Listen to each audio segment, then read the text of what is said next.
বন্ধুরা, আজকের গল্প অহংকারী আম। আজ আমি অনেক খুশি। আজ যেন নতুন রূপে সেজেছি আমি। কি যে সুন্দর লাগছে আমায় দেখতে, ভাবতেই আমার অবাক লাগছে। একদম যেন সবার চোখে পড়ার মতন।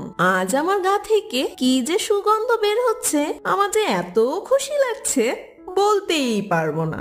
আজ আমার সুগন্ধে সবাই মুগ্ধ হয়ে যাবে। আর এইসব কথা ভেবে ভেবে পাকা আম নিজে নিজে খুব খুশি হচ্ছিল। আর কিছুক্ষণ পর কাঁচা আমের দিকে তাকিয়ে বলতে থাকে, কি রে, তুই এই গাছে থেকে কি করবি?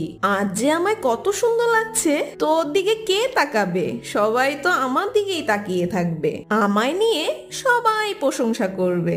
দেখ, আজ আমাকে দেখতে কি যে সুন্দর লাগছে। আর তুই তো সেই আগের রূপেই রয়ে গেছিস। তোর গায়ের রং আর গাছের পাতার রং একই, আর সেই কারণে তোকে তো কেউ দেখতেই পাবে না।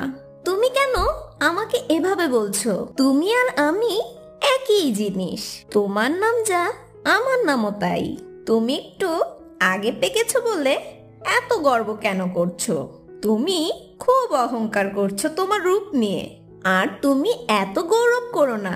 কিছুদিন পর আমিও পেকে যাব, তখন তোমার মতনই আমি দেখতে হব।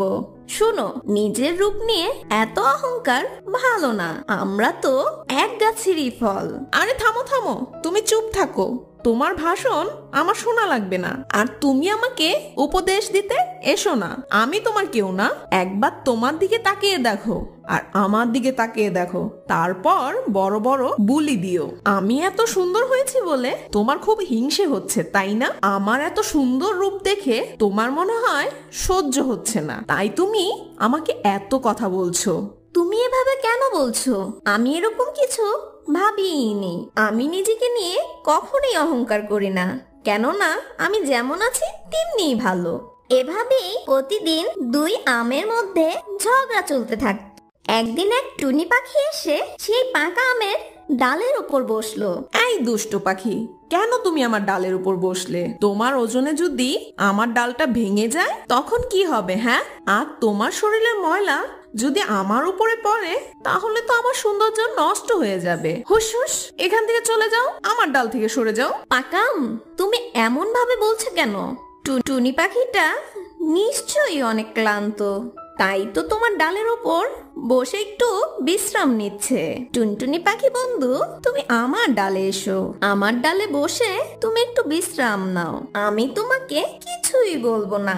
এরপর টুনি পাখিটা সেই পাকা আমের ডাল থেকে কাঁচা আমের ডালের উপর বসে। আর সেই টুনি পাখিটা খুব খুশি হয়ে যায় আর কাঁচা আমের সাথে বেশ গল্প করতে থাকে। আর তাদের গল্প করতে করতে বেশ কিছুক্ষণ কেটে যায়। এই টুনি পাখি, বলো তো কে বেশি সুন্দর, কাঁচা আম না আমি? আমাকে দেখতে বেশ সুন্দর লাগছে, তাই না বলো? আর এই গাছে আমার মূল্যটা সবচেয়ে বেশি, তাই না? আমার কাছে তোমরা দুজনেই সুন্দর, আর তাছাড়া তোমরা তো একই গাছের ফল। তোমার গায়ের রং আগাছা আমের কিছুদিন পর বদলে যাবে, এই তো পার্থক্য। আর এত কথা বাদ দাও, তোমাদের দুজনেরই মূল্য আমার কাছে সমান। আর সেই টুনি পাখির কথাগুলো পাকা আমের একদমই সহ্য হয় না, আর সে টুনি পাখির কথা শুনে ভীষণ রেগে যায়। আমি সব বুঝে গেছি। ওই কাঁচা আম তোকে ওর ডালে বসতে দিয়েছে বলে তুই ওর পক্ষ নিচ্ছিস, তাই না? তুই সত্য বলিস আর না বলিস, আমি জানি যে আমি কাঁচা আমের থেকে বেশ সুন্দর। আর তোর কাছ থেকে আমার সার্টিফিকেট নিতে হবে না। দুষ্ট টুনি পাখি, যা তুই এখান থেকে দূর হ। পাকা আম, তুমি কেন এমন বলছো? আমি কারো পক্ষ নিয়ে কথা বলিনি। আমি যেটা সত্য সেটাই বলেছি।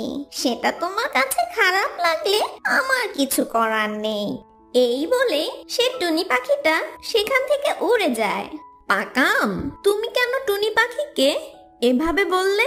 নিজেকে নিয়ে এত অহংকার করো না বন্ধু। পাকা আম, তুমি মনে রেখো, অহংকার হচ্ছে পতনের মূল। এই কাঁচা আম, তোর প্যাক প্যাক বন্ধ করবি? আমার কানটা ঝালাপালা হয়ে গেল। তোর প্যাক প্যাক আমার মোটেও ভাল লাগছে না। এইরকম গল্প শুনতে আমাদের চ্যানেলটাকে সাবস্ক্রাইব করুন।